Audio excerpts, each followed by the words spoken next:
अस्सलाम वालेकुम। आज का लेक्चर जो है वो 15 है। एक्सरसाइज 1.4 की क्वेश्चन नंबर 1, 2, 3 के सारे पार्ट्स हम इसमें सॉल्व करेंगे।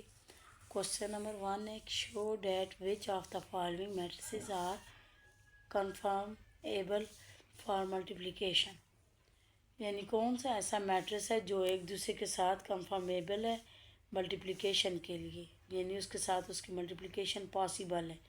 कौन से ऐसे दो सेट हैं जिनकी मल्टीप्लिकेशन पॉसिबल है, वो हमने इसमें शो डैट करना है, बताना है हमने।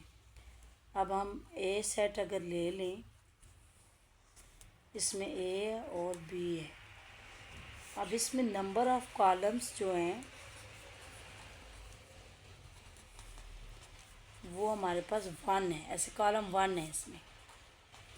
इसी तरह अगर मैं बी सेट ले लूँ, पी क्यू, अगर एक सेट के आप नंबर ऑफ़ कॉलम देखेंगे तो दूसरी की नंबर ऑफ़ रोज़ देखेंगे।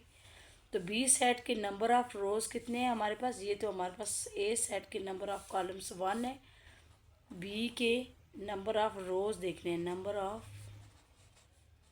रोज़ कितनी है हमारे पास, ओनली 1 है। ये देखिए ऐसे एक रो में ये दोनों लिखे हुए हैं पी क्यू, इसलिए ए और बी जो है वो कंफर्टेबल है मल्टीप्लिकेशन के लिए। और इसके अलावा अगर आप बी को पहले लिखें और ए को लिखें, यानी कि बी के देखें कॉलम कितने आ जाएंगे, 2 आ जाएंगे। अब बी के हमने पहले कॉलम देखने हैं ना, बी के हमारे पास 2 कॉलम आ जाएंगे। कॉलम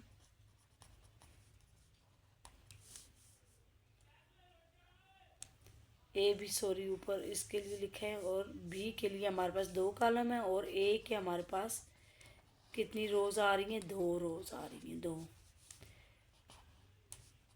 इसकी 2 रोज़ हैं और इसके 2 कॉलम है, यानी कि हमारे पास ए बी भी पॉसिबल है और बी ए भी हमारे पास पॉसिबल है। बी इज़ पॉसिबल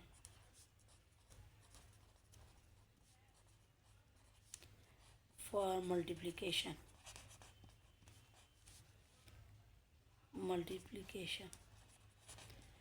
इसी तरह हमारे पास ए बी भी पॉसिबल है, क्योंकि इनके भी नंबर ऑफ़ कॉलम्स और रोज़ दोनों मैच कर रहे हैं, दोनों 1 1 है। इधर भी कॉलम और रोज़ दोनों मैच कर रहे हैं, इसकी कॉलम जो है वो 2 हैं और इसके रोज़ जो हैं वो 2 हैं, इसलिए दोनों सेम है ऑर्डर इनका, इसलिए ये भी पॉसिबल है। जिनका ऑर्डर सेम हो वो पॉसिबल होंगे। अब हम चेक कर लेते हैं इसको, सी और डी को आपस में चेक कर लेते हैं। सी सेट जो है वो हम लेंगे 1 -1 -2 और 1, और इसी के साथ डी का सेट में लेती हूँ पी आर एस। अब सी सेट के आपने नंबर ऑफ़ रोज़ बताएं, नंबर ऑफ़ कॉलम्स बताएं जी। वो हैं जी एक कॉलम, ये दूसरा कॉलम, मतलब 2 हैं, 2 कॉलम से। इधर हमारे पास कितनी रोज़ आ रही हैं, एक, ओनली 1 रोज़ ऐसे आ रही है। इसकी नंबर ऑफ़ रोज़, एक के अगर नंबर ऑफ़ कॉलम है तो दूसरे की नंबर ऑफ़ रोज़ हैं। इसकी रो जो है वो 1 आ रही है डी सेट की, इसलिए ये दोनों कंफर्टेबल नहीं है, कंफर्मेबल नहीं है, sorry conformable. C D is not possible भी आप लिख सकते हैं और नॉट कंफर्मेबल भी लिख सकते हैं, is not confirmable for multiplication.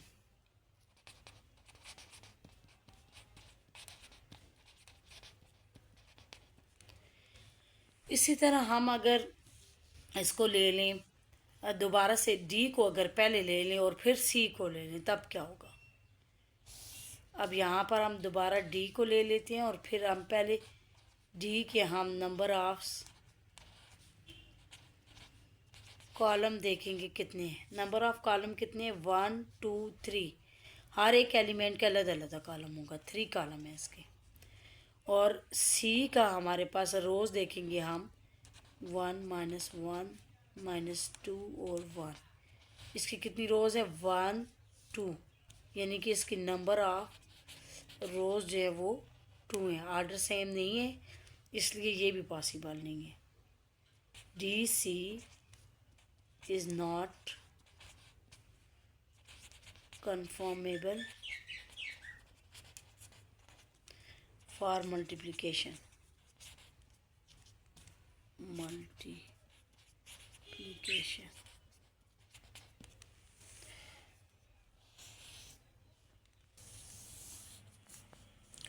अब हम सी सेट को ए के साथ अगर चेक कर लें, 1 -1 -2 1, और ए सेट भी साथ लिख लेते हैं, ए बी, और सी सेट के नंबर ऑफ रोज़ हमारे पास, सॉरी नंबर ऑफ कॉलम पहले के होंगे, number of column C set के हमारे पास कितने हैं, 1 2 2 हैं, और ए सेट के नंबर ऑफ रोज़ कितने हैं, नंबर ऑफ रोज़ जो है 1 2, यानी ये दोनों आपस में ऑर्डर सेम आ रहा है तो पॉसिबल होंगे। सी ए हमारे पास is conformable for multiplication.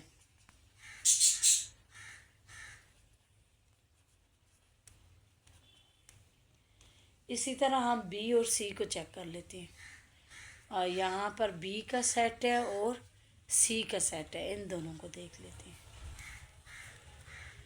B का सेट लिखिए आप, पी और क्यू हो जाएगा, और सी का सेट आप लिखिए 1 -1 -2 1। बी के नंबर ऑफ हमारे पास क्या होंगे, कॉलम कितने होंगे, नंबर ऑफ कॉलम 1 2 2 होंगे, और सी सेट के नंबर ऑफ रोज़ कितने होंगे हमारे पास, 1 2। ये देखें ऑर्डर सेम है, इसके कॉलम और इसके रोज़ दोनों सेम है, इसलिए बी सी भी हमारे पास पॉसिबल है। बी सी इज़ कन्फर्मेबल है।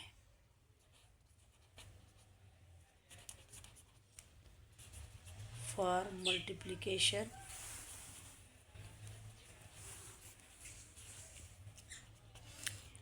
इसके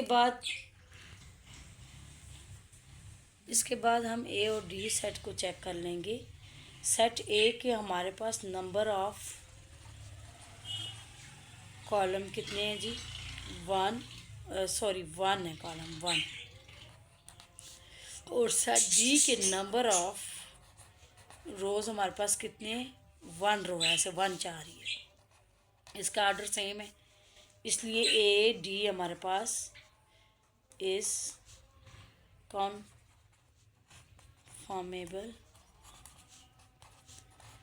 फॉर मल्टीप्लिकेशन।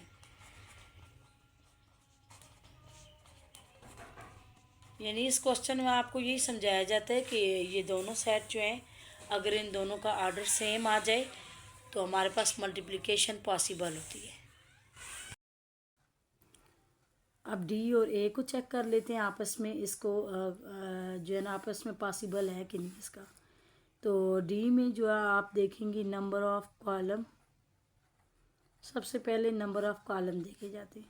इसके कॉलम कितने हैं, पी आर एस, तीनों एलिमेंट्स का अलग अलग कॉलम है, तो इसके नंबर ऑफ कॉलम 3 हैं, और ए सेट की जो है नंबर ऑफ रोज़ जो हैं वो कितनी है, नंबर ऑफ रोज़ ये 1 है, हॉरिजेंटली ये 2 है, ये मतलब 2 रोज़ हैं इसकी, तो इसके 3 कॉलम और उसकी 2 रोज़ ये आपस में मैच नहीं कर रहा ऑर्डर, तो इसलिए डी ए का मल्टीप्लिकेशन जो है वो नॉट कन्फर्मेबल है। D A is not conformable.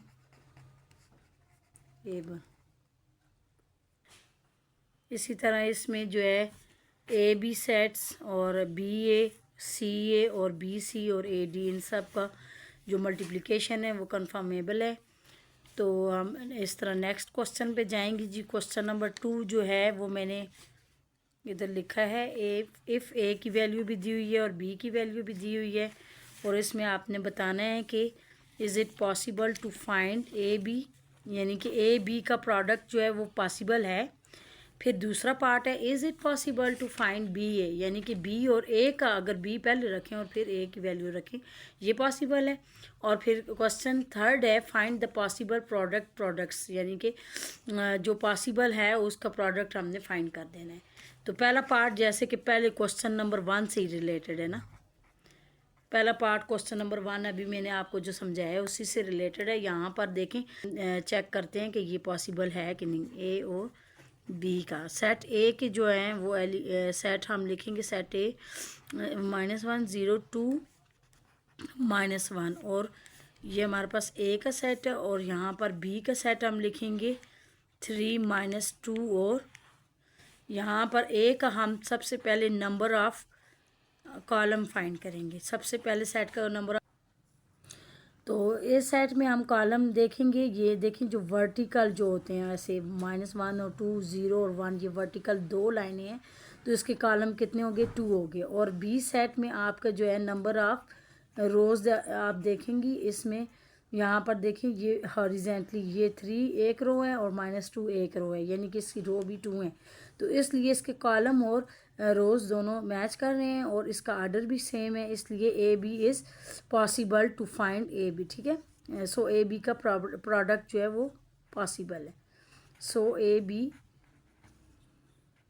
Is possible. अब क्वेश्चन नंबर थर्ड पार्ट में अगर जाए ना, इसने लिखा हुआ है फाइंड द पॉसिबल प्रोडक्ट, तो हम थर्ड पार्ट को पहले कर लेते हैं कि इसका पॉसिबल है, तो इसको हम इसका आपस में प्रोडक्ट फाइंड कर लेते हैं। थर्ड पार्ट में जो है ए बी पॉसिबल है, हम ए बी का प्रोडक्ट फाइंड करेंगे। यहाँ पर आप इसकी जो है आप ए और बी, ए के सामने ए का सेट लिखेंगे -1 0 2 -1, और बी का सेट लिखेंगे 3 -2।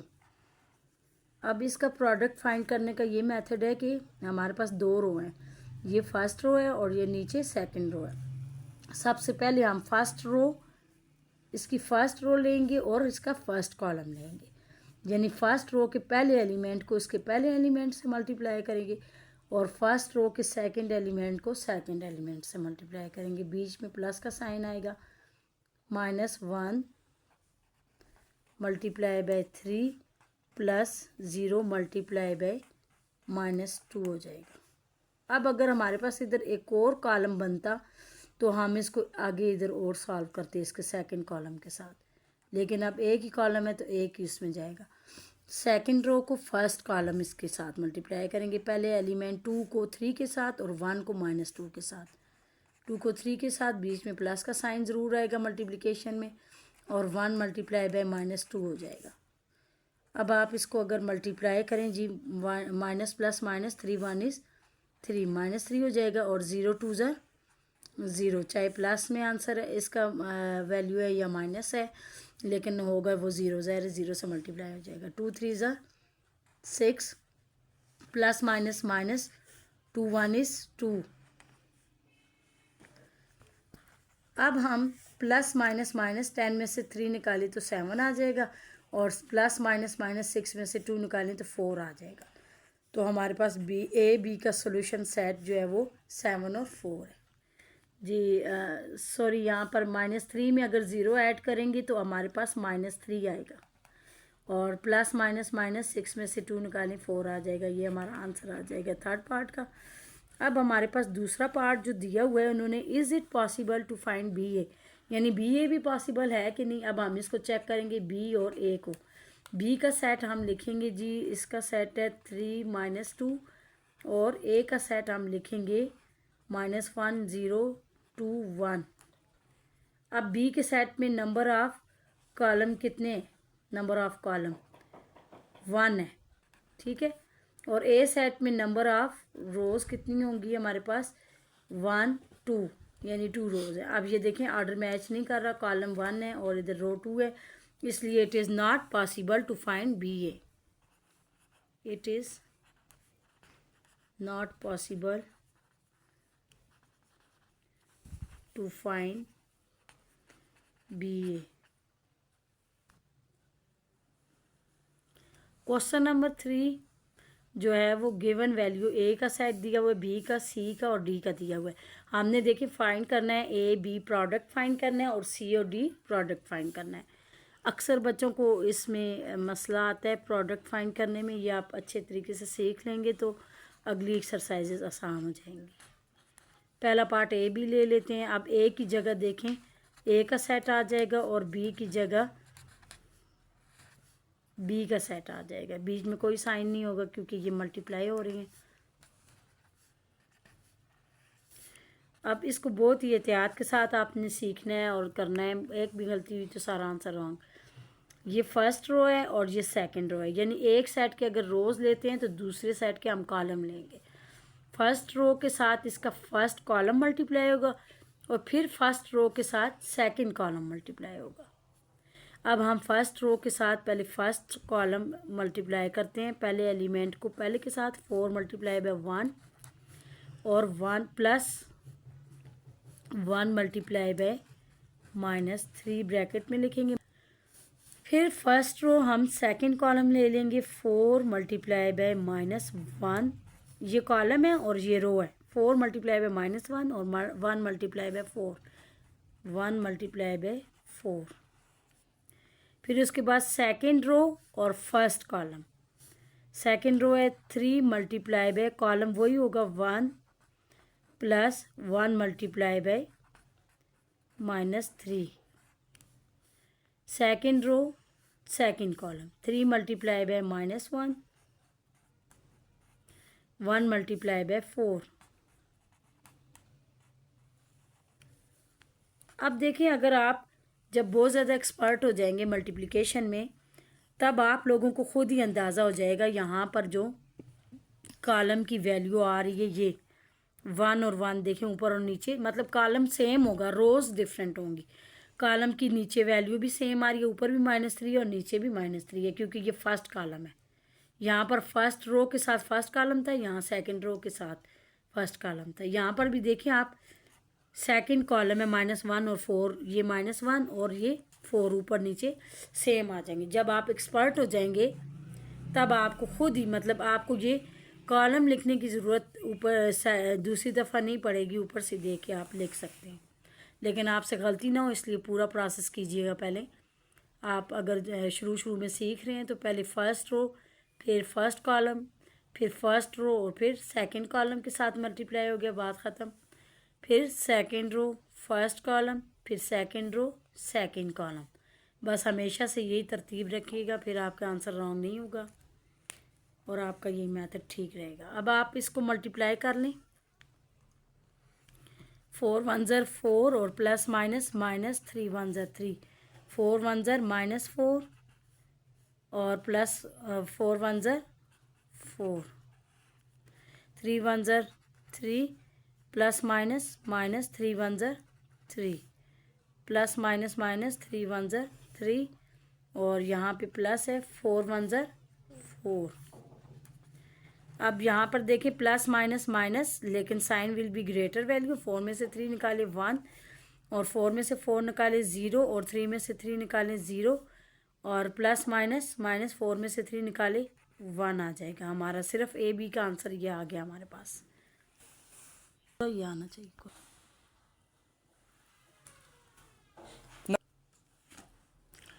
हाँ जी, ये हमारे पास 1001 जो आंसर है वो आइडेंटिटी के इक्वल है, यानी कि 1001 मैट्रिक्स जो होता है वो आइडेंटिटी होता है। इसको आप आइडेंटिटी भी कह सकते हैं, इक्वल टू आइडेंटिटी। आई मतलब कैपिटल आई से शो कर सकते हैं आप। अब हमने सी डी फाइंड करना है। सी डी भी इसी तरह फाइंड होगा हमारे पास। पहले सी का सेट आ जाएगा 3 4 1 2 और डी का सेट हमारे पास आ जाएगा 1 -2 -1/2 और 2/3 जो कि हमें क्वेश्चन में गिवन है। अब आपने उसी तरह से मल्टीप्लिकेशन करनी है। First row first column 3 multiply by 1 plus 4 multiply by -1/2। अब इसके बाद फिर फर्स्ट रो सेकंड कॉलम हो जाएगा 3 मल्टीप्लाई बाय -2 और 4 मल्टीप्लाई बाय 2/3। अब second row first column 1 multiply by 1 plus 2 multiply by minus. फिर इसके बाद जो है हमारे पास सेकंड रो सेकंड कॉलम होगा। Second row 1 multiply by -2 plus 2 multiply by 2/3। अब हम देखते हैं इसमें कुछ कटिंग हो सकती है। ये देखिए 2 2 के साथ कट जाएगा, 2 2 ज़र 4 हो जाएगा और यहाँ से फिर कटिंग नहीं हो रही। अब फिर आगे हम इसको लिख लेंगे जी, क्या आ रहा है हमारे पास 3 1 ज़र 3 प्लस माइनस माइनस हो जाएगा और हमारे पास ऊपर क्या बच गया 2 2 ज़र 4 मैंने कटिंग की है तो ये -2 बच जाएगा हमारे पास। फिर ये प्लस माइनस माइनस 3 2 ज़र 6 और यहाँ से कटिंग नहीं हो सकती तो 4 2 ज़र 8/3 आ जाएगा हमारे पास। अब यहाँ पर 1 1 ज़र 1 हो जाएगा और यहाँ पे प्लस माइनस माइनस, क्योंकि 2 तो कटिंग होगी, ये 1 बच गया। 1 को 1 हमारे पास साइन के साथ प्लस माइनस माइनस माइनस और 1 आ जाएगा हमारे पास। यहाँ -2 आ जाएगा, 2 1 ज़र 2, यहाँ 2 2 ज़र 4/3 आ जाएगा क्योंकि इसकी कटिंग भी नहीं हुई। अब हम जो है प्लस माइनस माइनस 3 में से 2 निकाले 1 और यहाँ पर एलसीएम ले लेंगे। अगर फ्रैक्शन में आ जाए, इसके नीचे कुछ भी नहीं है तो 1 है, 3 इसका एलसीएम आ जाएगा और -6 को 3 से मल्टीप्लाई कर लेंगे और प्लस 8। अब ज़ाहिर 3 3 से कैंसिल हो जाएगा, 8 1 ज़र 8 हो जाएगा। फिर 1 में से 1 निकालें 0। फिर यहाँ पर दोबारा अगेन एलसीएम लेंगे, यहाँ 2 के नीचे कुछ नहीं है 1, 3 एलसीएम ले लें। 3 के नीचे कुछ भी नहीं है तो 3 पहले 1 से मल्टीप्लाई होगा और फिर ऊपर जाकर 3 1 ज़र 3 मल्टीप्लाई बाय -2 हो जाएगा प्लस 3 3 से कैंसिल हो जाएगा और ऊपर 4 आ जाएगा। इसके बाद जो है 1 6 3 ज़र 18 हो जाएगा, 8 1 ज़र 8 0 3 2 ज़र 6 और 4/6 सॉरी 3 1 0 18 में से 8 निकालें -10 आ जाएगा और 3 आ जाएगा। यहाँ पर प्लस माइनस माइनस 6 में से 4 निकालें 2 आ जाएगा और यहाँ पर 3 आ जाएगा। ये हमारा आंसर आ जाएगा,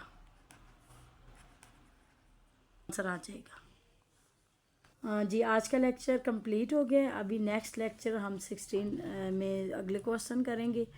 आपको अगर मेरी वीडियो पसंद आए तो उसको लाइक और सब्सक्राइब करें और ज़्यादा से ज़्यादा स्टूडेंट्स के साथ शेयर करें। और कोई भी अगर मसला हो तो कमेंट्स में मुझसे शेयर आप बात कर सकते हैं। बहुत बहुत शुक्रिया।